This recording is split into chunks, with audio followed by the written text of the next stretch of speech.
Hola, estamos en Punto Crítico, programa de televisión de la Unidad de Medios de Comunicación de la Universidad Nacional de Colombia, y yo soy Carlos Alberto Patiño Villa, profesor titular.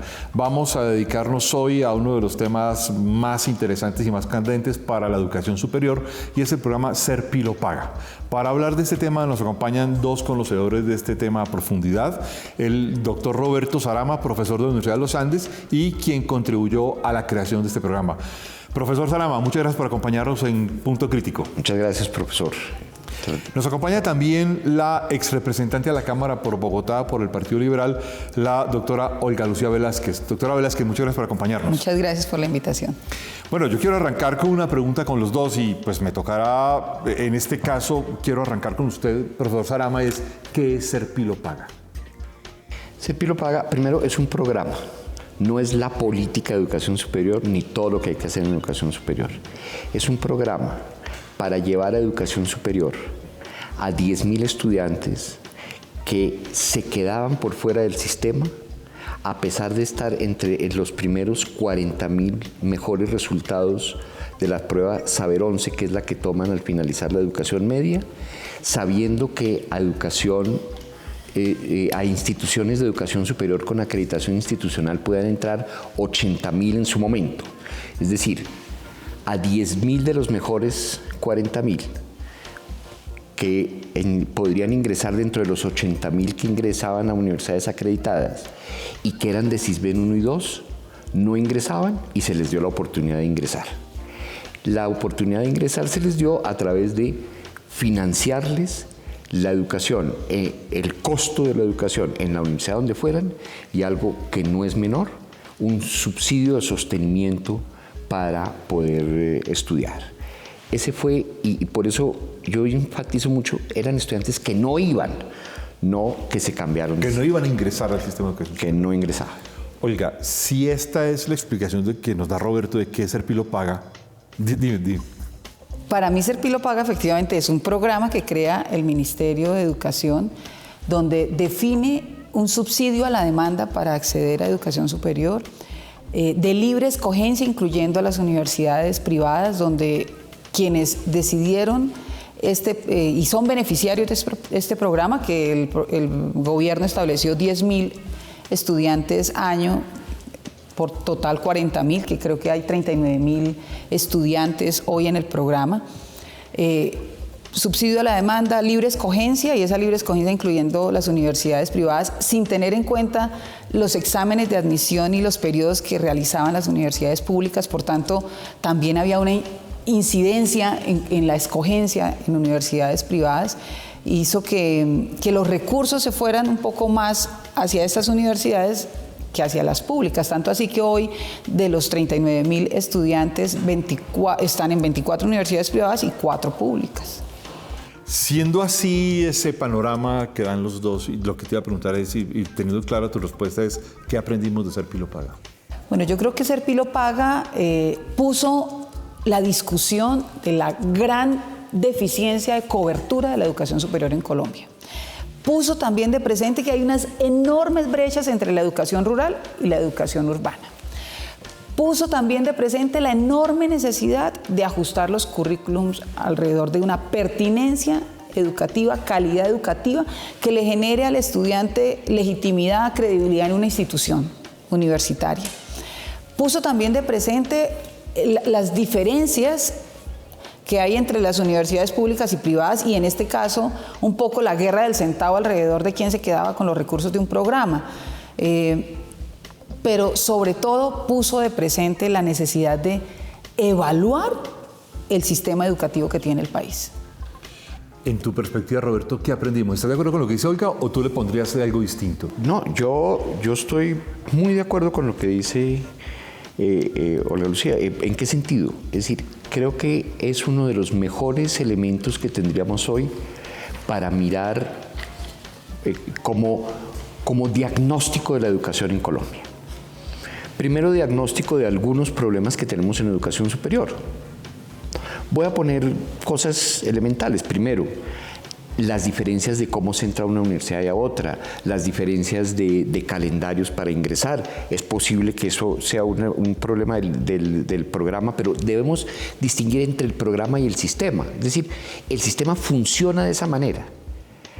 Y esto hizo evidente, si quieren, fortalezas y grandes debilidades del sistema. Pero no solo educación superior. Hizo evidente debilidades de la educación media. Claro.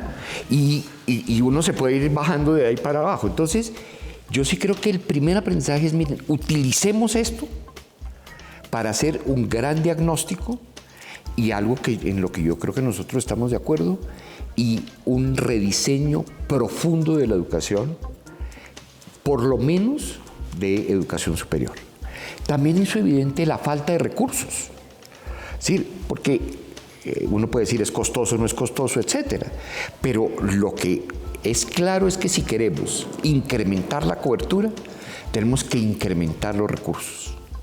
Hizo evidente que en este momento la educación superior, la cobertura es más o menos mitad en universidades estatales y la mitad en universidades privadas. Está utilizando más la capacidad del sistema.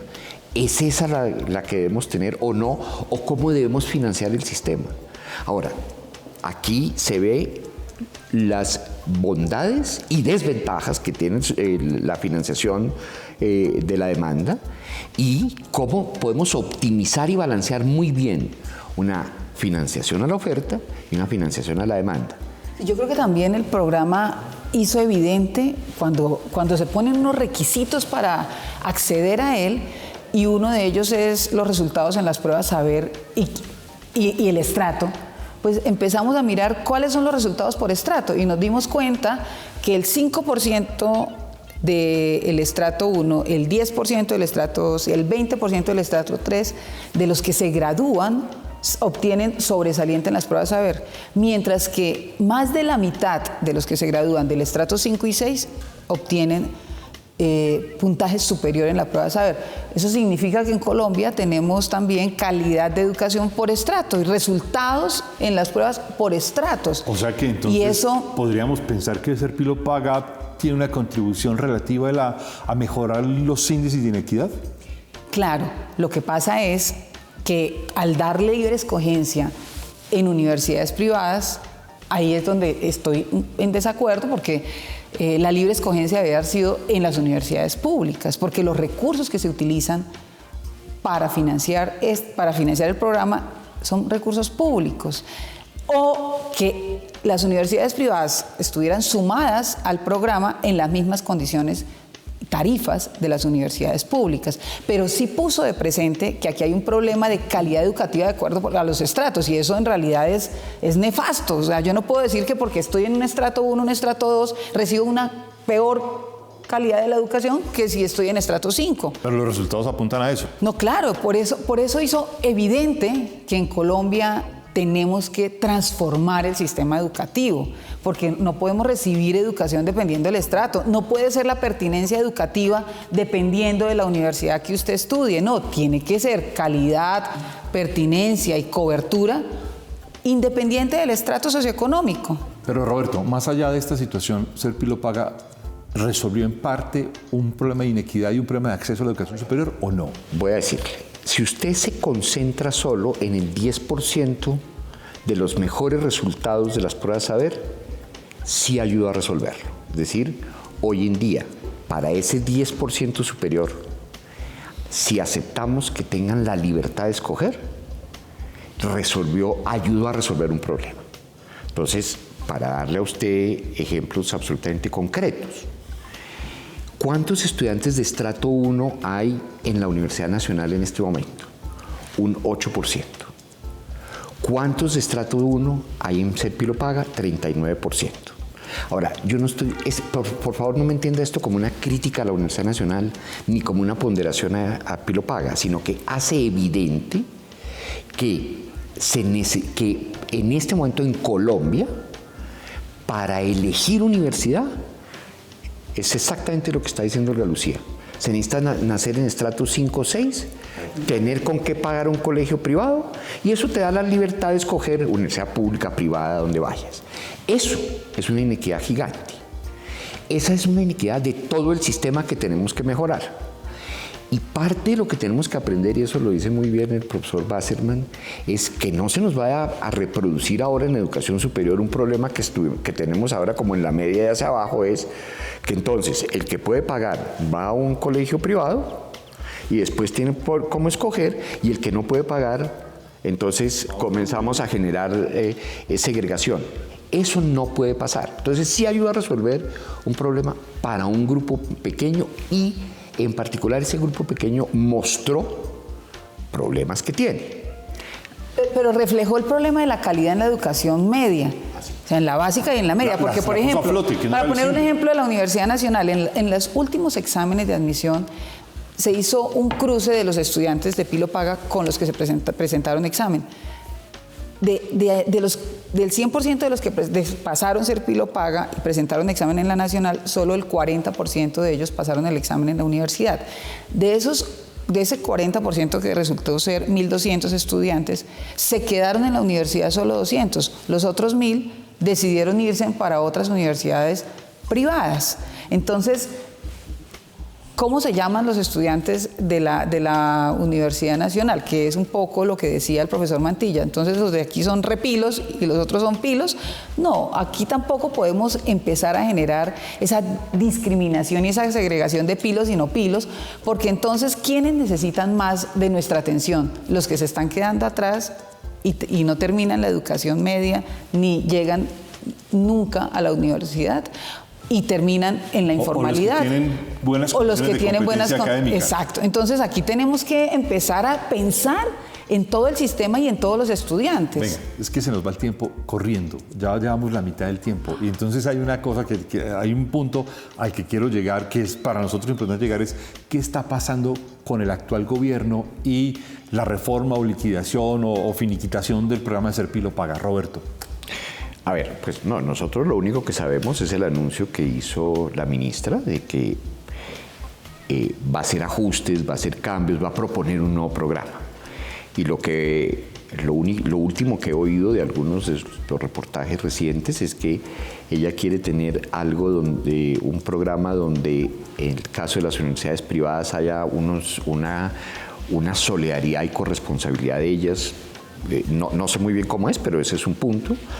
Que quiere incrementar la gratuidad de estratos 1 y 2, que es el segundo aspecto, y tercero, que quiere incrementar los recursos para universidades públicas. Esos son como los 3 pilares que he oído. ¿Cuál sea la propuesta a partir de eso? Yo no la conozco, pero me parece que pues obviamente todo lo que venga puede ser muy interesante. Si se usan los aprendizajes, como hemos dicho acá, puede ser muy bueno. Nadie puede negar que se necesitan más recursos para las universidades públicas, que la ley 30 nos quedó mal, que los artículos 86 y 87 no son la manera adecuada de financiarlos, que desde siempre se han necesitado más recursos. Entonces, ahora, tal vez lo que sería adecuado sería tener como distintas acciones, y hay que ver qué es lo que viene el gobierno con eso, pero no conozco más. Sí, la ministra hizo un anuncio alrededor de acabar con Ser Pilo Paga, pero también dio tranquilidad a los estudiantes que hoy están en el programa, y es terminarán su carrera. Sin embargo, también hace un llamado, y que fue el mismo llamado que se hizo el año pasado, de hecho yo lo hice al mismo ministerio y al ICETEX, de renegociar las condiciones con las universidades privadas frente a los estudiantes de Ser Pilo Paga, es decir, obtener unos descuentos en las matrículas, porque el programa se hizo también insostenible. Un programa que estaba previsto para que costara 2.6 billones, termina costando 3.9 billones y dice, es insostenible. Y para darle cobertura a 39.000 estudiantes. Claro, salvar una vida, sacar, darle la ilusión a una familia de tener un profesional en una excelente universidad, pues es valiosísimo. Es decir, eso uno no podría hacer una equivalencia de dividir y entonces cuánto le estamos dando a cada estudiante y costó un montón. No, aquí tenemos que mirar es cómo optimizamos los recursos alrededor de la educación superior en general, privilegiando lo que al Estado le corresponde y es garantizar la educación superior pública. Entonces, me parece que ha sido importante que se continúe y se termine, que le garanticen a los estudiantes que van a terminar su carrera, que replantea el programa y que piense además en darle la gratuidad a los estratos 1 y 2. Yo creo que ahí se rompe el esquema y me parece que le daría una enorme posibilidad al estrato 1 y 2, pero no puede ser solamente de matrícula, porque la gran dificultad del estrato 1 y 2 es el sostenimiento, son los transportes, son las ayudas didácticas, es decir, se necesita un programa que efectivamente le soporte al estrato 1 y 2 la garantía y permanencia en la educación superior. Pero Roberto, ¿seguiríamos atrapados en el tema de subsidiar la demanda y no replantear la concepción de la oferta? A ver. Pero es que la oferta se replantea cuando yo digo que le doy gratuidad al estrato 1 y 2. Es decir, si yo no fortalezco las universidades... Pero yo ahí, a ver, yo creo que hay que complementar muy bien el asunto. Es decir, yo creo que claramente hay que hacer una inversión en la oferta, donde claramente uno tiene que tener toda la infraestructura física, humana, etcétera, adecuada para hacer una oferta. Sin embargo, creo que a esa misma oferta hay que financiarle demanda. Es decir, creo que parte del problema hoy en día es que no hay una... Y hay que tener mucho cuidado cómo se diseña eso. Ojo, yo no... pero uno sí debe es pagarle el costo de un estudiante a universidades que uno ha construido. Ahora, yo creo que en este país, dada nuestra historia, la oferta que tenemos es una combinación de universidades estatales y universidades sin ánimo de lucro privadas, y hay que utilizar todo el sistema. Ahora, entonces, yo no diría, mire, tenemos que mirar cómo generamos una mayor capacidad en la oferta de las universidades estatales, sin eliminar las otras, sino llegar a una muy buena optimización. Pero aumentar la cobertura en las universidades públicas es invertir en infraestructura, es invertir en docentes, es invertir en nuevas sedes en diferentes lugares del país, es en fortalecer el territorio, pero en fortalecer... ¿va hacia allá la propuesta del gobierno? Porque No, yo no sé si va hacia allá, pero debería ir hacia allá. Claro, ese es el deber ser. Y debería pero los anuncios hasta ahora son preocupantes. Poco más, profesor, debería ir un poco más. Yo creo que en este instante el gobierno nacional tiene una oportunidad de lujo y es convocar a un gran pacto por la educación. Es poderle tocar la fibra a los docentes, a los padres de familia, a toda la institucionalidad que está alrededor de la educación. ¿Para qué? Para que podamos construir una verdadera ley estatutaria de educación. Oiga, Lucía, sí, y la repensemos. Pero es como si la oportunidad se estuviera enredando un poco. Es decir, anticipadamente se han hecho anuncios, pero no hay un programa sobre la mesa. Pero además está la idea de que el Serpilo Paga desfinanció la educación superior. Estamos enredados. No, lo que se necesita es claridad por parte del gobierno nacional, y por eso la claridad la da en la medida en que convoque a todos. Porque si el gobierno también hace un programa de espaldas a todos, pues inmediatamente cuando saque el programa todo el mundo lo va a atacar. Lo que se necesita es que convoquen, que escuchen a las universidades públicas, que escuchen también a las privadas. ¿Por qué? Porque, como dice el profesor Sarama, aquí la cobertura está 48-52, donde el 52 es universidades privadas y el 48 es público. No, al contrario, 52 público y 48 privadas. Imagínese pero está que más usted, o menos equilibrado. Más o menos equilibrado. Es decir, que usted no puede sacar un programa tampoco sin contar con ellas. Pero si yo digo que voy a dar gratuidad en 1 y 2, pues necesariamente eso es subsidio a la oferta. Y subsidio a la oferta tiene que ser en universidades públicas. Bueno, esa es tu perspectiva, pero en la práctica pareciera que no había sido así. Bueno, lo que pasa es que no sé la propuesta del gobierno, no ha dicho claramente cuál es la propuesta.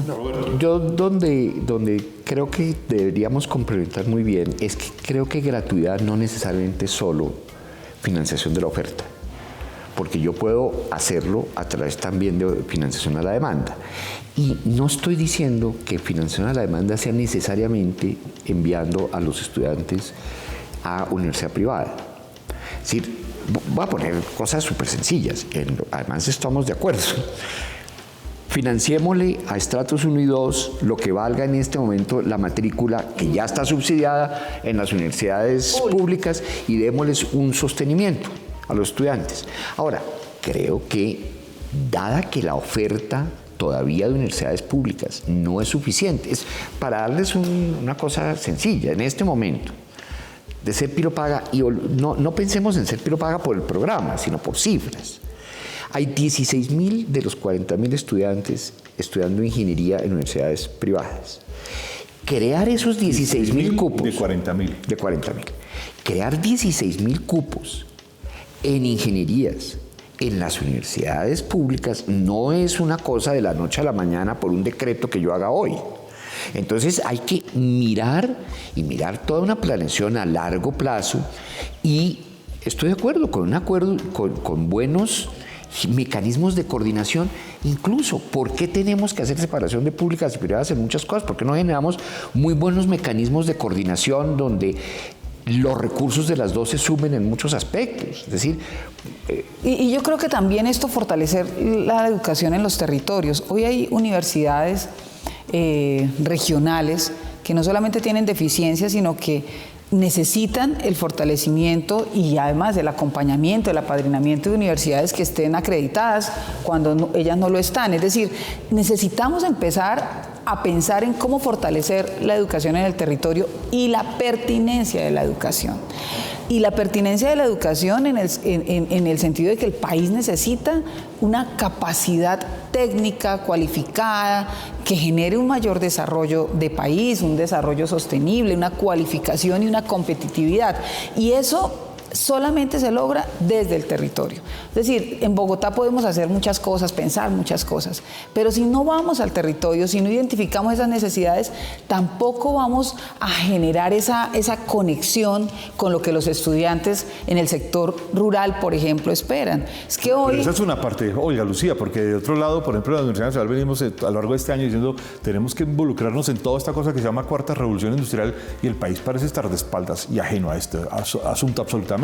Y eso involucra a todos los sectores y a todas las universidades. Claro, pero es que la universidad también tiene una obligación, porque tampoco es que yo soy la víctima y pobrecita. No, la universidad claro, tiene que involucrarse en el desarrollo del país. Y yo sí creo que la universidad tiene que estar ahí alerta. Y me parece fantástico que la Universidad Nacional, por ejemplo, haya desarrollado un programa como el PEAMA.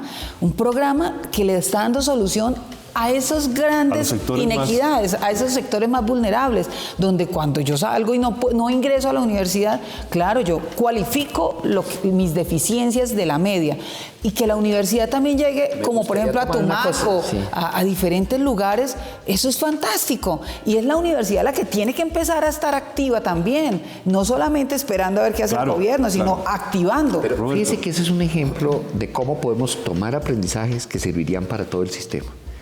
Creo que el PEAMA es uno de los grandes logros que hemos tenido en los últimos años. Y esto no es nada contra la Universidad Nacional, es una maravilla lo que ha hecho. ¿Por qué el PEAMA solo lo hacemos para la Universidad Nacional y no tenemos unos PEAMAs donde, por ejemplo, estoy inventándome en este momento porque yo no he mirado cifras, muchos de los de PEAMA de Tumaco entran a la Universidad de Nariño en Pasto, o al Manizales, o los que están en Arauca entran a una universidad que esté en Arauca. Y aquí yo incluso también diría públicas y privadas, es decir, usemos la totalidad del sistema y utilicemos todos los aprendizajes que vamos teniendo.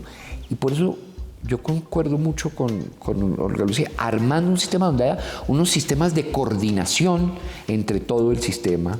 Y pensando en la educación, porque es que aquí tenemos que poner en el centro es al estudiante. En el centro tenemos que poner a la educación y el desarrollo del país.